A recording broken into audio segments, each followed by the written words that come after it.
音楽で旅をするチャンネル音旅、こんばんは、小川栄です。今回はアーティストインタビュー第2弾です。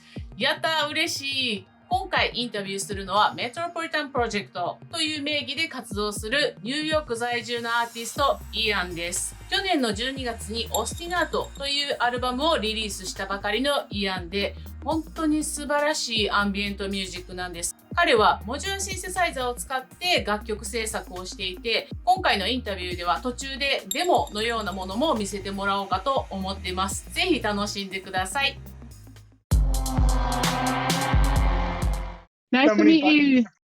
You too. Thank you so much for listening to the album and interviewing me. Oh, well, thank you for taking the time for my channel. I'm really happy to meet Yeah, I you am like too. this. I listened to your album. It was so beautiful, ambient. I loved it. Yes. Thank you. Thank you. So you are in New York right now, yes? Yeah, I'm in Queens, New York. Mm-hmm. I grew up in Manhattan, but I live in Queens now. Oh, Yeah, but fortunately, I've been pretty safe the past year. Nothing too bad has happened. But yeah, the city and the whole world, but especially New York. the United States has definitely had a hard time with Yeah. COVID. So yeah, But I'm safe? fine. Yeah, Fine. fortunately, Oh, that's I'm near great. like some hot zones, a couple neighborhoods near me, but I've luckily been able to, remain pretty safe. Oh, that's great. Yeah. So you're really New Yorker.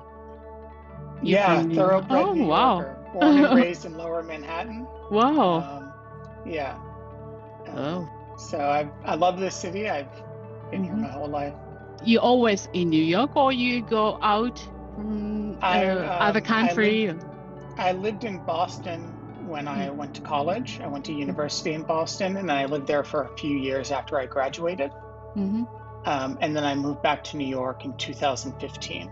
I went to university for music composition and music technology. And I only really recently got into modular synthesizer. For the past probably 8 years since I started at when I first went to university, and then once I graduated, I was doing a lot of software-based music. So like, using Ableton Live, using Max MSP. And then I became interested in modular synthesizers because I wanted to have a more tactile experience with the music that I was playing. And I found that I couldn't get that out of a computer anymore. I'd sort of hit like a limitation with the computer where I was tired of using the mouse. Yeah, I was tired of using the mouse and keyboard and having to program everything. And on the synth, you have all the knobs and the buttons directly available to you. And you can, I'm finding that I can improvise and I can dial in a sound to exactly where I want it to be a lot easier. So it certainly has improved my workflow. And I also think it's important just as an artist to recognize where you're falling into the same old ground and try to reinvent yourself. So I found that I'd sort of been doing the same stuff over and over again using my traditional means of making music. And I wanted to branch out of that and discover some new, sonic territories to explore. So I've had a lot of fun in the past year getting more up to speed on modular synth and basically just recording lots of improvisations. I'll turn the synth on, I'll start recording, and I'll record for an hour to 2 hours. And then within that time period, I might find like 5 minutes that I really like. And I'll take those 5 minutes and I'll expand upon them and I'll turn them into a piece. Wow. And, fortunately this year I had a lot of free time. I've probably done more recording this year than I've done in the past decade. Because I'm, it's probably around an hour to 2 hours of music every day that I'm recording. And I sort of go through that, filter through it for material that I like. And then that's how this album, Ostinatos, came about, which was all built on modular synth improvisations. And for the most part, they're single takes. So it's just one recording that I really enjoyed that I put on the album with minor edits, to more movement or to further emphasize a particular line or melody that I was hearing in the piece. So there are a couple instrumental instruments that I added on top of the modular improvisation, but for the most part, it's just the original improvisation as it was. Oh, so you can't reproduce again?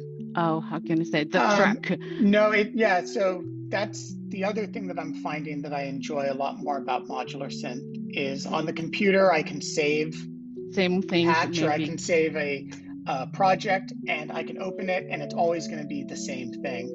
The modular synth, you have to physically make all the connections and you have to dial in the knobs to be in the exact spot.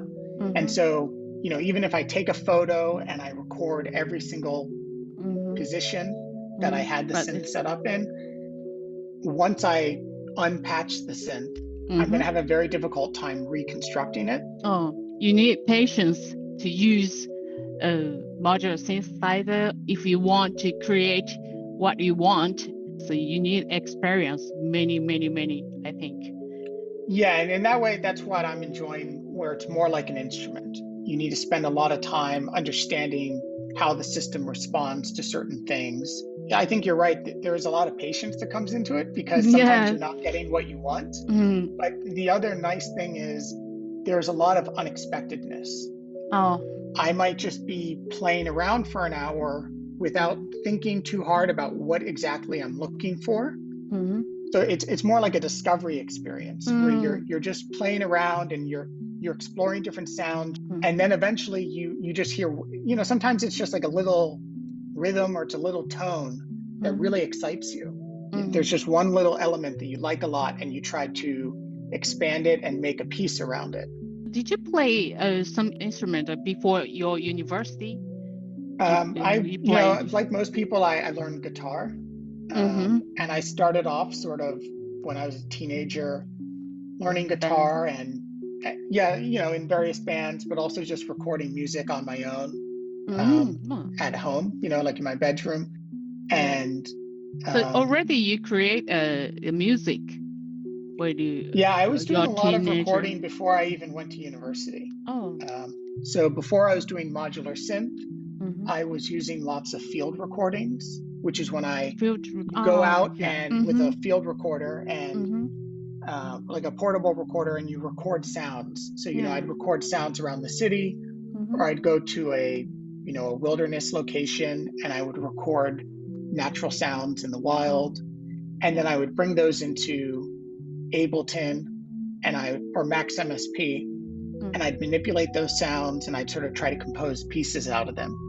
And then if I needed, I would, of course, record instrumental parts on top of that, using guitar or using, other instruments that I had. So could you show me a little bit demonstration of modular synthesis? Yeah, just it's going to take me just 1 second to set that up. Is that okay? No problem. Yeah. Okay.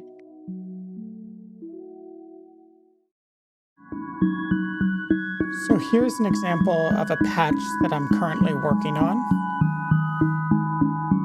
It's these two synth voices that are slowly being shifted in rhythm and delay. I'm going to pull the main melody voice out. And you can hear right here is just that bass, which I'm going to bring up. And I'm also going to turn down the delay so you just hear the main line. And this bass line's rhythm is controlled by this fader here.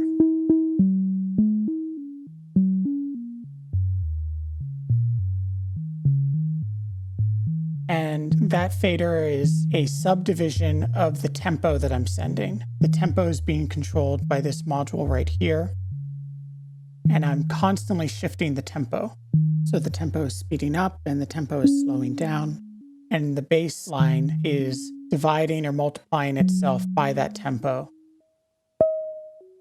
So right now it's at 4 times the length of the tempo. But I'm going to increase it.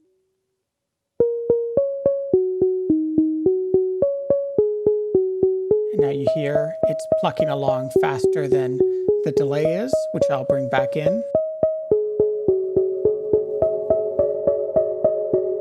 And what I have is the delay slowly shifting. And you sort of get this wavy feeling. Now the second voice is being controlled by this fader here.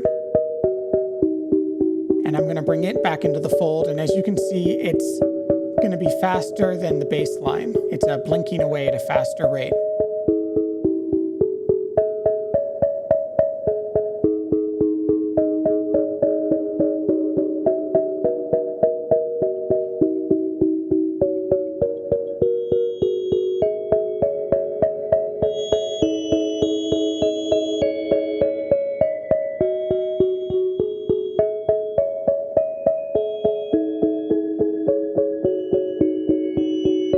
And it's just this nice shimmery feeling gliding on top of the bass line.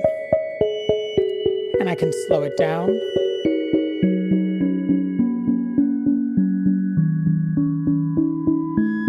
And now it sounds like a bell through some feedback.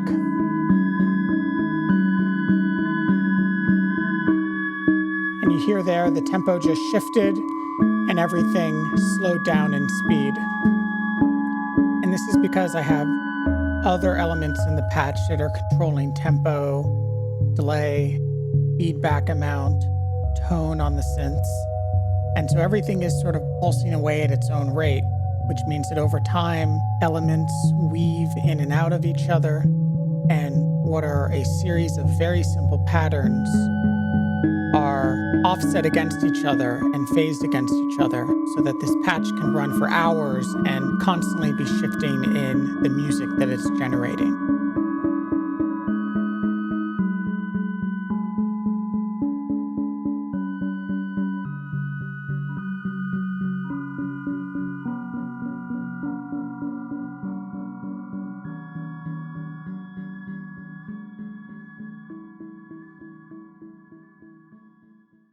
Yeah. Thank you. Thank you. Wow, it's interesting. So when you're trying to create that sound like this, you imagined some kind of landscape or scenes, like movie. I don't know, travel when you travel or something like that. Yeah, I'm definitely heavily influenced from travel experiences or memories. Mm-hmm. And there's at least when I'm composing and when I'm working on things, there's a very, very strong visual component that I'm imagining in my head. And, a lot of the titles for my pieces come from what I'm sort of anchoring the music to, so that's why on Ostinatos, I have, a piece titled Malibu, because that piece was definitely inspired by a sunset that I saw in Malibu. Which was like the most magnificent sunset I'd ever seen. Or I have Edinburgh, which was based on when I went to that city, and I really fell in love with the place. So let's talk about your album, Ostinatos. What Yes. that mean, Ostinatos? So Ostinatos it's a musical term, a classical music term, and it's a repetitive, rhythmic, and like the Beatles song "Come Together." That main rhythm line that goes through "Come Together," that would be like an ostinato. It's just that repeated line over and over again, and then you can have other musical elements on top of it, but you always keep that lower bass line going throughout the whole piece. And so the album is the second album in a trilogy of pieces I'm doing right now. Yeah. So the first album was Arpeggios. That's true. Yeah, I heard. Ostinatos, and then so you see, I'm sort of like borrowing from classical music terminology. I won't reveal what the final album is going to be called yet, but I would entertain people guessing what it is. Yeah, but it will secret. It will be another classical music term. Ostinatos factor very heavily into ambient music. Ambient music is very much about taking a very simple melody or chord structure and just repeating it over and over again. and letting the listener sort of fall into it. What I surprised the most in the album, it was Malibu. It was completely opposite of what happened on me. I listened your album when I waiting for the bus, and I got on the bus, this Malibu started. That day it was cloudy day, the sky is gray. When I listened the Malibu, suddenly my view has changed, and inside the bus was so heavy atmosphere. The people expression seemed very scared because of COVID-19. And these days the number of infected is increasing rapidly, and so the people so scared and sad, depressed or something. I was surprised of it. Wow, because of this song, it changed. I thought this is the power of music, because it changed my my feeling, my view. And then as I listened to it, I began to see the hope as well as scary. It's good experience for me. It's wow, the music create the scene. It was a nice experience. I said to me, maybe the title is Malibu. It's maybe this song is lightly and it's open the air or something. It's a happy song, but for me it's maybe this situation it's changed. That's very interesting to hear. You know, I actually, of all the works on the album, Malibu is the one that I had the most hesitation on giving it that title. Oh. Because I agree with you. It's not a very beautiful, or it has sort of a scary, uncertain feeling to it. And that's certainly not what I think most people associate with the idea of Malibu. You know? Like Malibu is seen as like this rich, glamorous, sunny place. You know, I had gone to LA, and on the last day I went to Malibu just to sort of be on the beach, just to experience it. You know, and I went there at the end of the day during the sunset, and it was just the sunset was the most vivid, bright red, you know, sunset I'd ever seen. And there was it was that experience of being humbled and awed by just the sheer magnitude of nature. And, you know, you're right there at the foot of the Pacific Ocean, and there's this blood red sun setting. And it's just a very impactful experience in that you realize how large and how beautiful nature is, but also how intimidating and sort of uncaring it is towards you, you know? And then there are lots of strong winds that are sort of whipping across the beach and stuff.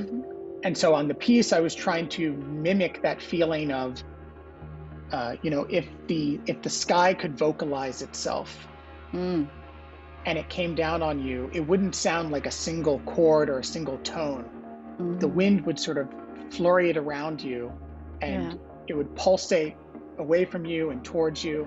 And so that's why there's all this like chaotic movement. I was trying to capture that energy of if you really had an experience of sound coming down in that way, how would it hit you, and what would that experience be like? Yeah. So I'm glad that you had such a visceral reaction to the piece as well, because it's certainly not what one might imagine about Malibu, but it's the experience that I was trying to convey. Yes, because I felt like this, and then I checked the title. It says Malibu. Oh no! It's very opposite things, but it's free. The people feel this music is this good or bad, or I feel something, or this is free. This is the music, I think. And then I said to me, maybe I will tell you what I feel. Yeah, I really appreciate that. You know, I don't want anyone to ever feel that there's a I really want someone to listen to my music and take it in for a soundtrack for their own life, And so I'm glad that that piece now sort of has an experience with you that you're relating it to. And then I like Edinburgh too. This is also a little bit confused, disparate, chaotic. It has like drums. So that was the only. I liked it.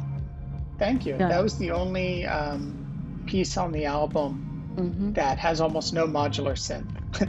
And it was the last piece that I added to the album because I felt that the album was lacking. It was lacking the energy that track has, and I wanted something completely different on the album. I guess surprise the listener, but also show that I'm not only just doing this one type of ambient thing. I want to have a greater sound world. And again, Edinburgh is another location-based track where it's about my visiting of that city. And I don't know if you've ever been there, but it's a very old city. It has lots of layers. Like it's built on hills, so you can be on one street and be looking down to a street below you, or you can look up and there's like a bridge going over you. And it just has this very nice chaotic sort of street arrangement, and it has this very old medieval feel to it.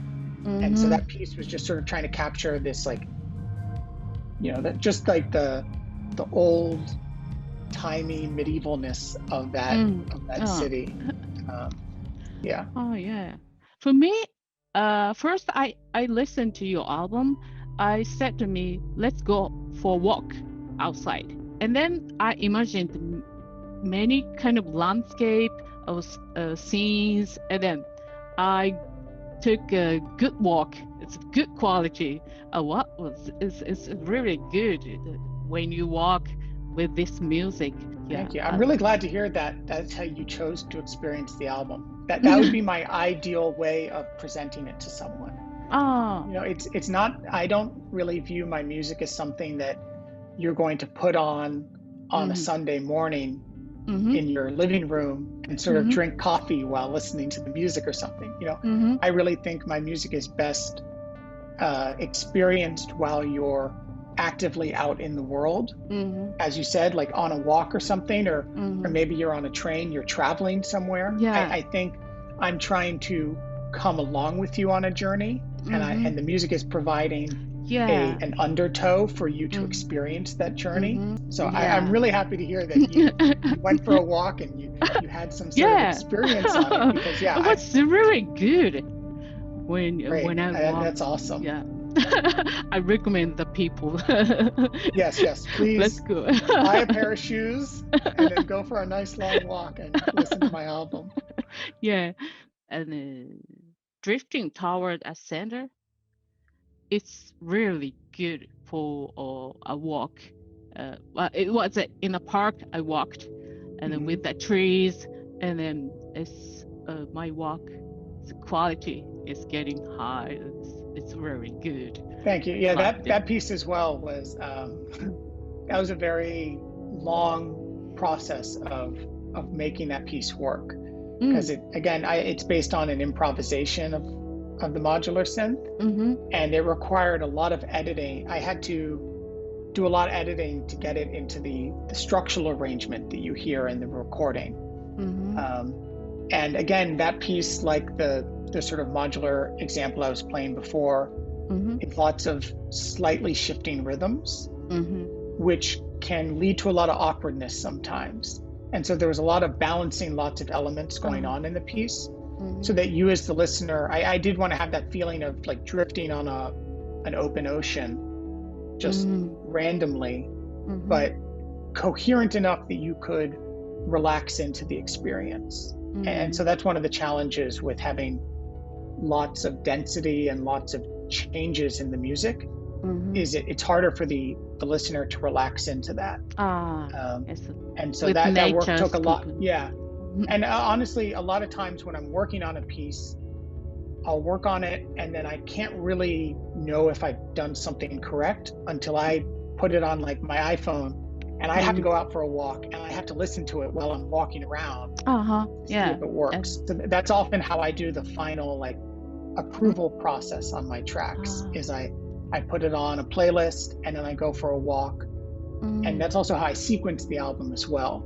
I sort of figure out what sequence works best while I'm walking around. It's important for you walking. Yeah. Oh yeah, definitely. Yeah. In general, the whole album is sort of starting with these very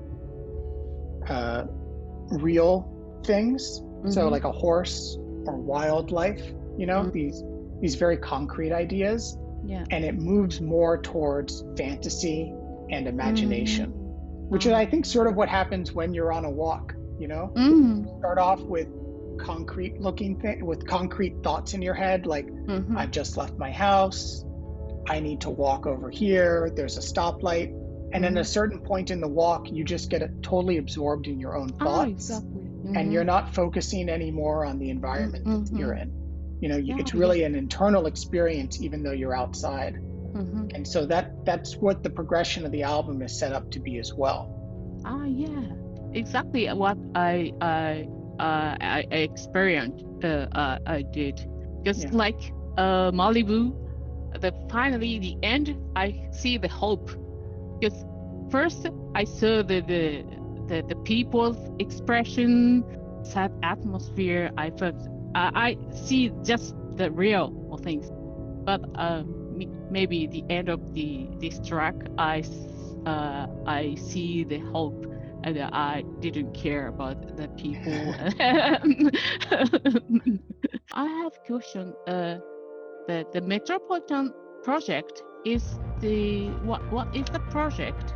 Like I was saying, when I was a teenager, I was recording a lot of music on my own in my bedroom, and that was one of the quote unquote musical projects that I was doing was what I was titling Metropolitan. What I was doing when I was in high school and recording music is I would record lots of music, and then I'd put it on my iPod, and I would go for long walks through Lower Manhattan, you know, and just listen to everything and see what I liked. And so that title, Metropolitan Project, came from just sort of being absorbed in the New York City, the Manhattan environment, walking through the streets and just listening to all this music. And I really did view it as sort of like a soundtrack to my walk and my life at that time. But when I wrote Ostinatos and when I wrote Arpeggios, it felt very fitting with my initial musical impulses.